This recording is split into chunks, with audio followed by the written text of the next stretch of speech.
Greetings, congregation. Welcome to Clergy Talk. I'm your curious nun host, Sister Ash. In this podcast, I have the pleasure of sitting down with incredible individuals who have captivating stories to share. Today, I had the honor of speaking with Liz Fenning, an actress and educator. You may recognize Liz from her recent film Demise, available on Apple TV and Prime, as well as her work with the band Ghost. But today I wanted to focus on another side of Liz's life. For several years, she has been passionately involved with Actors for Autism, an organization dedicated to personal development and workplace inclusivity. Additionally, Liz serves as the academic advisor for AFA Hub. During our conversation, we also talked about Liz's experience being cast in well-known music videos and how she prepared for her performances, including her captivating dance macabre. If you'd like to learn more about Actors for Autism and AFA Hub, please visit Liz's Instagram page at Liz Fenning Actor Person. Join me on Clergy Talk as we explore the inspiring journeys of remarkable people like Liz Fenning.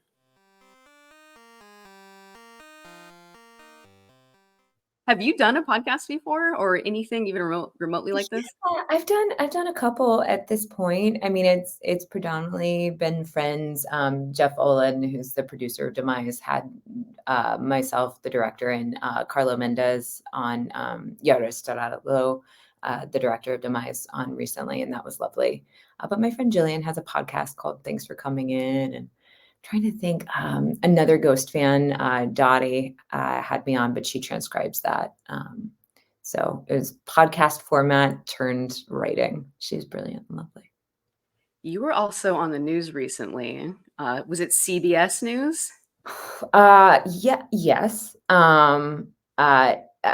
And that was lovely. I learned that I am maybe not like an interview compatible personality. And so, to Suzanne's credit, like at one point I awkwardly confessed that I would not say I was like a personality type that should be doing film and television. And she was so lovely. She was so lovely. She was like, Kristen Wiig and Will Ferrell are also really shy people who I feel like their social battery is really depleted. And she was like, I was like, this girl is breaking it down right now and being like, 1-to-1 girl, I feel you. It's fine that you're awkward. And she went, don't worry, I will edit this so you guys sound really snappy. And she did. And they kept like a comment from me. And I was like, that's appropriate. That's about what I actually answered in a quick soundbite way. And she cut that. You can see that I'm opening my mouth to speak more. And then they talked about how handsome Carlo is, which is very true as well, like around the interview. And I was like, that's wonderful. Yeah, that's how that should have gone. When you are doing interviews, you said that maybe I'm not the type for interviews or live TV or something. What do you feel is happening? Is your brain moving faster than your mouth or vice versa? Are you like You're such an analytical person, Ashley. I'm so impressed by that question. I did have a stutter growing up that still, they say you never like beat it. So that's maybe a thing. I feel like that's kind of complimenting myself of thinking faster. It's just, I would say that I don't have there's not a lot of artifice to me. And I was a weird kid that grew up into weird adults that is in an industry where I feel like cool is definitely the thing that people still pursue and want to imagine that in front of talent have. And I don't have a lot of that. So it's just normally like that moment of pause where you're like, should I answer this like myself or a projection of myself? And I don't actually know how to even perceive of how a cool person would answer most questions. So it's just a blip where I consider how to answer something and then go for what is true, which is normally very weird. Mm-hmm. It sounds like you might be doing some social masking. Yes and no, because I remember there have been a couple people in my life, Perry Tiao, who was a brilliant director, like he kind of cornered me and he was like, He's not with us anymore, but I did a film with him years ago. He's a beautiful person. And he was like, I think you're going to have to fall in love with the parts of you that you don't like. And like, he's like, I think you need to do some shadow work. And at that time I was like, I really am just like surviving Perry. I can't be doing shadow work. And he really pushed me. He was like, I'll direct you in anything you want to do for the rest of your life, but you have to figure out the stories you want to tell. I think my work with Ghost and my most recent work is kind of weirdly, I don't know. I will say that all roles that have come to me ever have allowed me to expand upon the part of myself that I least want to explore at the time and have helped me grow as a person. So, I think I used to think about how I'd want to answer things or be in a space. And now I make the choice. And I also feel like it started to erode a superficiality that I would have loved to pursue in the past. So I would love to mask. I feel like it is literally not an option anymore. What goes into something like shadow work, and maybe how that could help someone who feels like they need to socially mask? Sure. I can only speak from my perspective. I know, I mean, again, I've had the opportunity to work with a lot of young talent. And so, seeing everybody's journey is so different and wholly their own. But I think, and I can only speak to it in terms of how it relates to my work in front of camera. And, I had an audition for Shameless, and I'd gone in for John Levy for years and years and years. And I'd seen Perry and had that conversation the night before. And I remember having to trust the integrity of the things that I liked least about myself, making me uniquely poised to tell this specific story. It's someone that dealt with addiction. Shameless was a dark comedy. I'd loved the UK version and the US version. And John Wells was a graduate of our school, so I'd gone in for John Levy for years and years. He's lovely and tough as nails.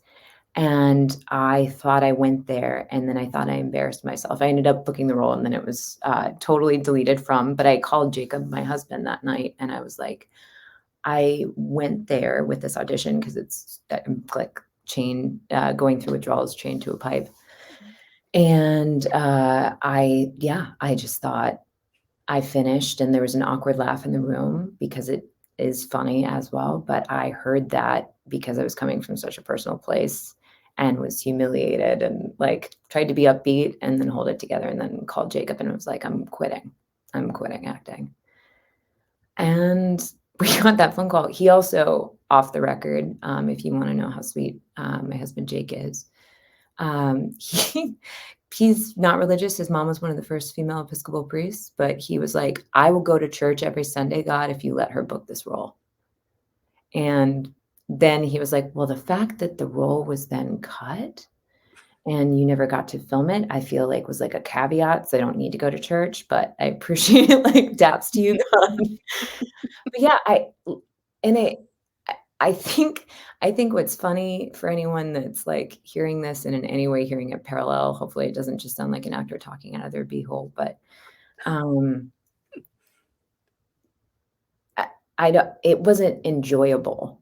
I think it was important for me to do so that I could be more of service to the people that I work with and for that story, had I been able to do it. I don't know. So yeah, it's not comfortable. Like, and I still don't like, I'm not in love with those parts of myself, but I'm aware like, okay, this allows me to serve storytelling, which is to me the thing that like, as someone that doesn't feel like they're enough for this industry a lot, like I can go, well, this uniquely, I can give my version to serve the story in some way. That is beautiful. I'm in a deep sweat now after talking about that because, like, yeah, I despite like this storytelling being about like getting deep with emotion, I don't particularly like it in life. You have had a unique opportunity for many years to help people tell stories or learn how to tell stories, how to work within the industry. I was wondering if you would be up for talking about your other job aside from acting. That's so sweet of you to segue it like that. I feel like I learn more from my students literally every day. So I've been with the program. It's Actors for Autism. Started out as the nonprofit. I taught acting as social skills reinforcement to children and young adults on the spectrum. And then also we have a vocational academy that sprung from that called AFA Hub, which works with young adults on the spectrum and older adults as well in film, animation, video game design, and visual effects. And it was a desire of my heart. I had a nephew, a CP, that's no longer with us. Ben's brother, Liz Fenning, my brother's son, and he was a beautiful person. And I had wanted to work with National Theater for the Handicapped. And after his passing, it kind of turned away from that work. And it has been like the most rewarding thing. My husband Jacob's worked there for the last decade too, which is crazy. And some of our students that I started working with when they're 7 are now in their 20s. And like professional actors as well, some of them, and some of them are just like kicking ass and like in college. And like, yeah, it's such an honor to work with a group of people that you believe in so much. Do people stay within this program? The Acting for Social Skills program went for a really long time, and now it's revamping so that it can actually serve people in a more diverse and varied way, especially because casting is so much more inclusive than it was even when I started with the program. Inclusivity for people with disability in casting. People used to get Oscars for playing someone with CP. And I mean, like, no hate to the film My Left Foot. I can't get through it without falling to pieces in the first 10 minutes. But it's so exciting that the landscape has changed. So that program is changing. But for the Vocational Academy, we have people for like a small collection of years. It's considered a 1-year program with an optional second year where people then work on creating industry specific work for either portfolio or reel. And it's so cool. Like sometimes someone will have just spent a year in the program and then I'll see them on a set, or, I'll get an email from them that maybe they're working on editing something that I've worked on. And that's the coolest thing. And, feeling like you're seeding into this next generation of filmmakers who, are working from a more diverse perspective and telling more original stories because of that. I have been hearing more about inclusivity on set, including live theater. Yeah. I have a friend who is, I want to say she's the artistic director for Moxie Theater. It's a small theater out here in San Diego. Cool. She was just recently telling me that they did a production where they had to cast 2 people who are on the spectrum, one being mostly nonverbal, and then one being the character was supposed to be someone who, I don't know if I'm using the right terminology, so please. I was just going to pop in. So now generally you would say with someone is like they communicate with a device or something like that, because it refers but they're sometimes they do speak as well, you're saying in the piece, or it's also like what I say is because in a clinical environment, like our program is still it receives payment for services from the Regional Center System of California, which is provided monies by Department of DDS. So it's clinical language is still supposed to be person first language. So like an individual with autism, meaning that like it's not their entire identity that they have this diagnosis, right? Like, but some people are, you know, part of you'll see on Twitter or sorry, X, like actually autistic is a movement, and some people prefer to say like I'm an autistic person. So it's also like just checking with people on the language they prefer. So I love you're so thoughtful, Ashley. Of course, you're like, let me check on this language. Right. I'm like, am I saying this correctly? Hold on. Yes. So as you said, okay. So if I were to describe someone that does not typically verbalizing. Yeah, they might communicate with a device, or they might communicate through, you would maybe say how they choose to communicate instead, or communicate. I see. And then there's another person that they had to cast who, and I don't know the quite the proper terminology to use for this, but they are, is it correct to say they're on the spectrum but haven't quite come out about it yet to anyone? Yeah, I mean, and again, definitely individual specific. And Right. yeah, I know somebody that recently got a diagnosis that headed to Instagram right away. Yeah. And was like so excited and felt so validated by their diagnosis. I also know a young person that I work with that, you know, has like some more difficult feelings to suss out. So what a cool piece that your friend at Moxie's doing. What's Very the show cool. called, do you know? I honestly could not tell you the name of it right now. It was Is it something still going on? I like want to see it.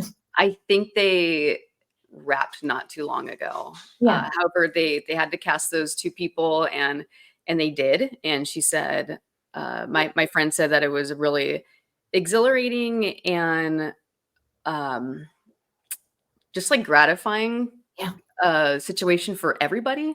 Yeah. Everyone felt like they learned so much from taking so many other things into consideration that generally people don't. Just having some noise canceling headphones around, having quiet spaces around. And there was also I can't remember the name of it, like an inclusivity coach, Okay, yeah. I believe was also on the set. Awesome. Good for your buddy. Just It trying sounds to take everything into yeah, consideration and go, well, maybe the light shouldn't be shining here, you know, yeah, for because someone that with could be sensory sensitivity, yes. like, yeah, that's probably not blinding them with spotlights in a way Yes, that like, yeah, great. that other Aw people wouldn't consider. Are you seeing more of this happening on set? Are you seeing more people talking about this and wondering how to help people? Yeah, it's really varied, and it's really it's cool the places that it is, like, man, Telsey Casting, like, you know, they had a wheelchair user on, and she won a fucking Tony. So, like, you know, like, it for people that make that leap to open the door just an iota, like, I feel like the immediate feedback and, like, um it's fantastic. I got to recently I was in a show called Bisexual Sadness, which was a world premiere by India Cotis, directed by Carlisle King at the Road.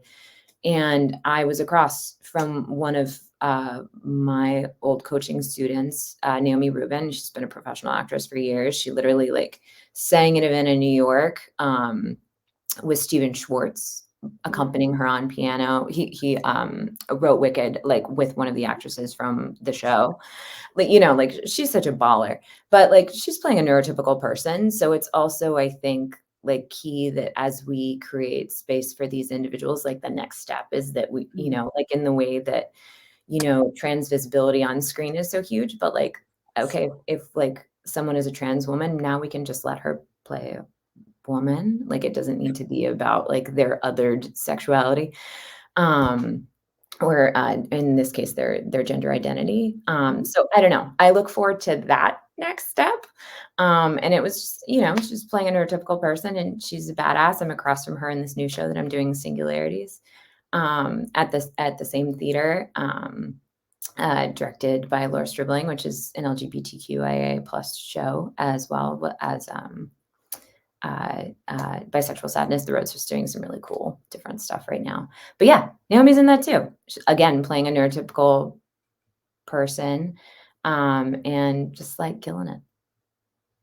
You are involved in so many projects, and so that's one of the reasons I was just like, oh, she has time to sit down with me today. Stop. First of all, you're so busy as well, and here's the reason this screen is up is to disguise the chaos behind me because I'm moving right now. And I'll admit to this, talk about accepting our darkness, right? Like our shadow self. My shadow self smells right now because I threw on a new sweater and I was like, oh, thank God this is remote because this is not cute. There's just leggings on the bottom half right now, barely making it through. This is our life. Yeah. You do so much for other people, and I recently saw your post about a disability film challenge. I was wondering if you could expand on that for me because those photos were so wholesome and cute. I recognized somebody other than you. Can you tell me a bit about that project? Sure. It may look wholesome and cute, but that group of people is totally fly and like, like John Turner was like rapping, like he's a rapper too on set. So I can't wait to release some of the BTS from that the day that we shot all the group stuff. So I play essentially a version of myself who's like overly enthusiastic and annoying. And I was like, this is a lot of people that work with me in this capacity already that had to do with writing the script. All right. And it's kind of has a weekend at Bernie's turn with me. So a lot of my body is manipulated while unconscious and or dead. I don't know, you'll have to see. But my husband Jacob was brought on, and Disability Film Challenge is something that's been going on for a while. Nick Novicki, who's a brilliant stand-up comedian who'd done some work for AFA and Actors for Autism in the past, has been putting it on. And it's like you have 4 days to poop out a film. And it's, they give you X, Y, and Z that you have to put together. And Spencer Hart, who I've worked with for years, is one of the stars, as well as Dylan Keithman. And then we have some, I don't want to give away all of our stars. So I will say, if you ever watch Born This Way or Live on a Spectrum, we've got some VIPs from both shows that are on with us and behind camera too. We had one really special young lady working on Slate and kicking ass there. Just some wonderful friends of Jake's, some new friends that we made on that. And then Carol Kane plays someone's bubby in it. So I hope folks will click on it. It's like a 5-minute watch. And what it does is it puts it up for awards that then could be developed into a project with the funds of. So I can't tell you, like, the producing team or 2 amazing moms, the mother of Spencer and mothers of Spencer and Naomi, who I just love, and they take a bullet for anyone. Like, they're also just good people. So please click and just check out all the films from Disability Film Challenge, like some really exceptional filmmaking. I know Tal Anderson, another young actress I know who I've never worked with on the coaching end, but just is fantastic, who is on a couple shows now with some of those guys, is also in it. So I don't know, just people that I've adored or that I've seen on things that I had the privilege to work with. So anyway, it's so cool. Just 4 days of joy. And you got to work with your hubby again, your awesome husband. So that's always fun. Yeah. Where can people find this, by the way? You said to click. Is it on YouTube? God, yeah, sorry. So I have it in my bio on Instagram, and then I've got so old fogey of me. I have a Facebook page that also has a link on it.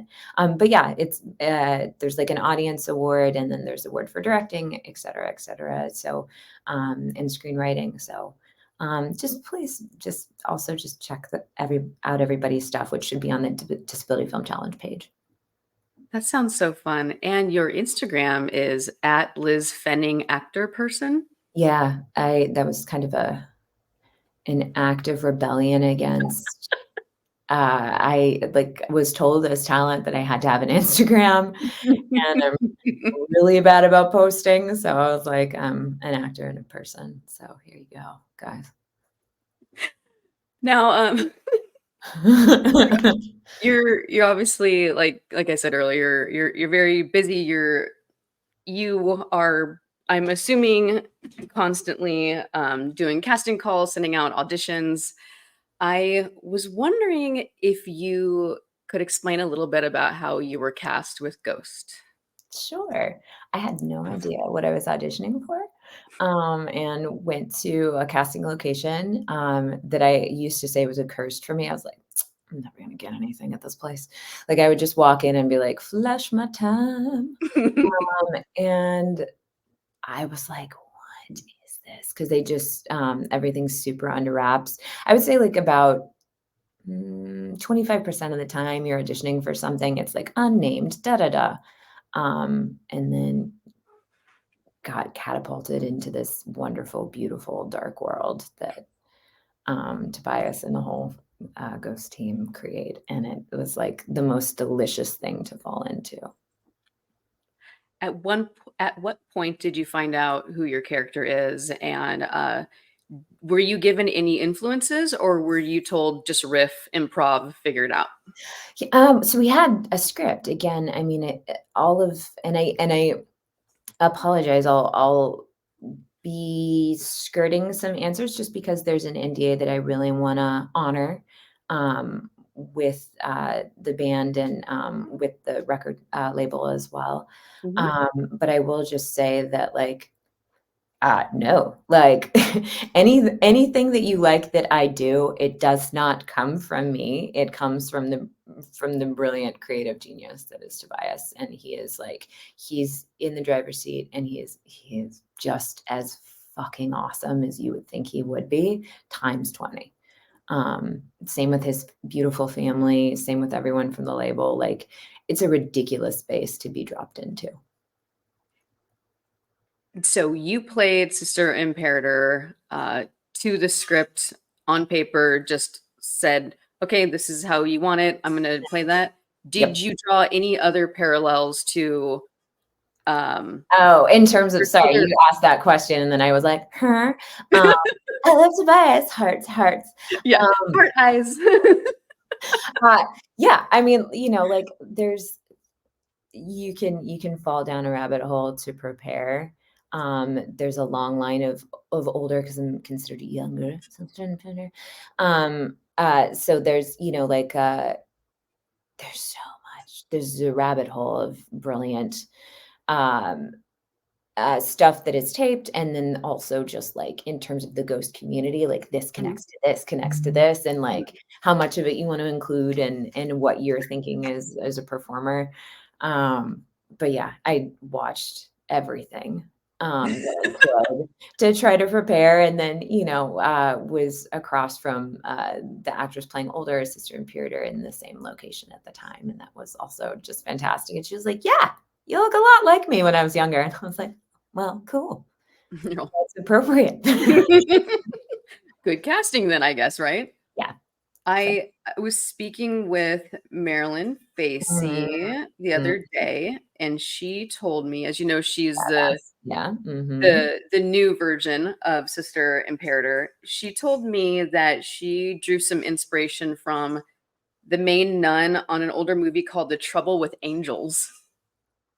That's Okay. what I was wondering, if you had any sort of like other character in mind. You're like, I'm gonna channel this character, or did you just play it as she came to you? I mean, also, like, older Sister Imperator is, like, so established and so badass, so you just try not to screw up what's already been True. established. Marilyn's created, like, such extra flair, so that doesn't surprise me that she's drawing from, like, really, really cool. I don't know that example. I will look it up and watch it now. But again, like, there's such an established track record of brilliant performances and wonderful storytelling. So yeah, you just try to step in and not step out. You played her perfectly. I mean, she is such a slay. The the way people try to embody the character through cosplay. Do it so much better. I can't tell you how fly. I like all of the cosplay out there is like just the coolest thing. A fun coat pop given to me by your buddy. Like Ghost fandom. Like if you have Ghost, you have everything. Oh yeah, the little pop. Yeah, forever. Yeah, this Ghost fandom. Like this family of people has been some of the kindest and most embracing humans that you can ever come across. Yeah. Well, the way, like I said, the way you played her was such a slay. She's a queen. We all love her. So thank you for that. No, we're talking about someone else. Like again, that's somebody that was constructed for me, and it's like who's the man that like had to step into CP30, and the British actor that was deeply uncomfortable in the suit. Yeah, that's how it feels sometimes. How did that black latex get up dress feel? Speaking of uncomfortable. So brilliant. That again, like wardrobe in terms of Ghost anything is always just like brilliant. It was made up of BDSM gear that she put together to create a gown. And so it's an interesting thing to meet people and on the same day, like hear the Tupperware burp of your clothing being put upon you as people body oil you. Yes. And just slide on your tube top. Mm-hmm. So, like it was a real opportunity to get to know people really well. I love the way that you said that. Thank you. Yes, there's quite a bit of prep that needs to happen before you put on outfits like that. Yep. Do you have any background in dancing? Because I keep saying slay, but you ate, like you knew the assignment. You like really took on that dance, and you and Justin just like. Justin was there. We had a day of rehearsal. My mom was a ballerina for a long time, which means that like I was an ungainly modern dancer. That's typically how that calculus works out. Like ballerinas seldom sire other ballerinas. And so, we just had a really brilliant choreographer that went in and was like, okay, what can you guys do? I will plan around that. Talking about the Tupperware sound, again, like every time I would have to leap and wrap my legs around Justin, you're just really glad that song is so epic and wonderful, because what you would hear on set is like a like sound every time I would do that, which is like, and the way it was shot, like Zev is a brilliant director, and it was just such a fun, the dancers in that, I mean, like you should have seen how quickly they picked up the choreography. It was very humbling. It's like, okay, Justin and Liz, trot them out. They do their choreography. And then let's have these women in heels and bodysuits just kill it for 2.5 minutes. Hey guys, can you handle your 30 seconds here? We're like, yeah, thanks. And then I'm guessing you did some practice outside or something while they were filming. They recorded it. But yeah, I mean, we had the rehearsal the day before, and then the next day it was like, okay, show up on set and do it. And, again, with a team like that and with the story behind it, and, when you're in that dress and in that space and across from all of that delicious talent, when someone says action, there's always that horrifying moment where your heart stops and you go, am I actually going to do it? And, then you do, hopefully. Speaking of talent, what was it like seeing your friend Brendan McGowan again on set? So lovely. Also, his buddy Ajayla Bondale just sent me pictures of his baby. So Brendan and I had done a film called OMG, we're in a horror movie that was totally self-produced. It was like a bunch of crazy monkeys from Cal Arts, and I played kind of crazy person. I'm noticing it through. What? No. I know. Totally unlike my casting. But you're the sweetest, so it's always funny when you're casting those roles. She's honestly, her name is Amy, and she's a blast, and she was obsessed with Brendan's character. He's such a talent. He is such a talent. And the fact that he can sing and dance is like disgusting because you're just like, he's already so charming on screen. And he and Zeva worked together for years. Like that kid's going places. I mean, it was so great to have him be bled on set that day. Mm-hmm. He was playing the ultimate party boy turned, vampire. Yeah, turned vampire juice box. Yeah, so that was fun. Vampire juice box. Okay, I'll have to remember that. I'm having him on the podcast in several weeks. You are not. Shut up. And he made sure to say, "Tell Liz I said hi," and he sent me a link for the movie that you're just talking about. So I'm be watching that in preparation. He adores you. I adore him. No, just FYI. I hope you guys get to work together again someday. Because we're very, very cute. Very, very cute in the Dance Macabre video. Yeah, I was ecstatic to see him, and I think he'd reached out and he was like, wait, you working with ghosts? And I was like, yeah. What's it to you? And he's like, I'm working with them for a long time, I am just so grateful for you sitting down with me today and taking the time and telling me about all these beautiful organizations that you work with too. And I was wondering, how can listeners help support these organizations and these programs, and why are these programs so crucial for development and inclusivity? Thank you for giving me an opportunity to talk about that. So AFA Hub, the vocational academy, is actually predominantly free to families in the event that they are given funding by a regional center or DOR, Department of Rehabilitation. So that's a huge boon, but I would say hire these people. They are incredibly capable. It's still kind of a dance to get people to bring on inclusivity behind camera. I understand entertainment. You're always a day late and a dollar short, but these people are capable. Our graduates from other programs, we're not the only game in town. I'm just personally partial to the AFA Hub. But again, don't look at someone's diagnosis.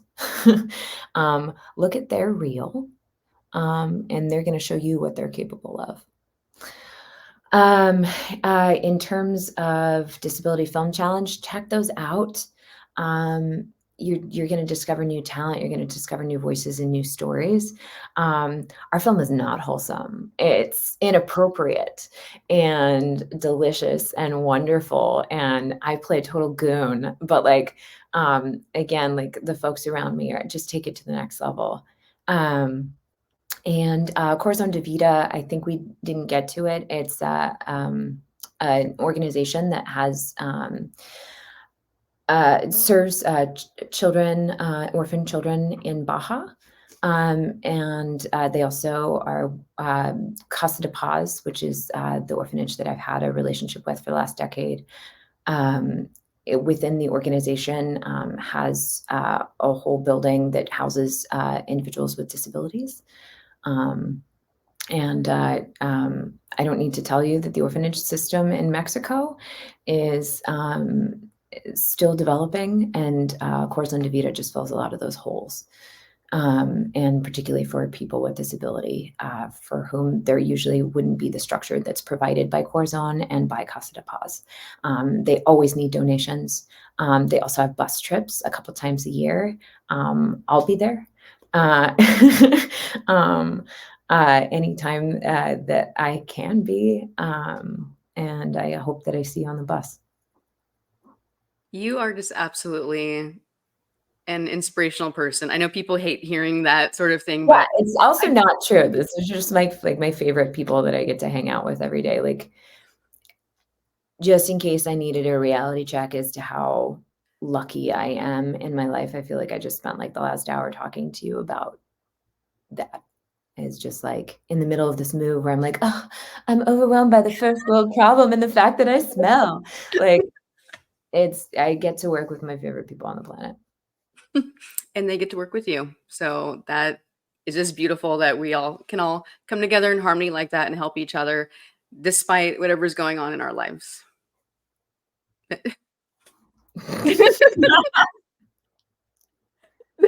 Thank you. Thank you for being my friend. Thank you for being here today. And I'm sure that you will find a way to de-stink pretty soon after you're done moving all your boxes. Sorry, I mentioned my body odor so much during this. 3 times. That's great. That's great.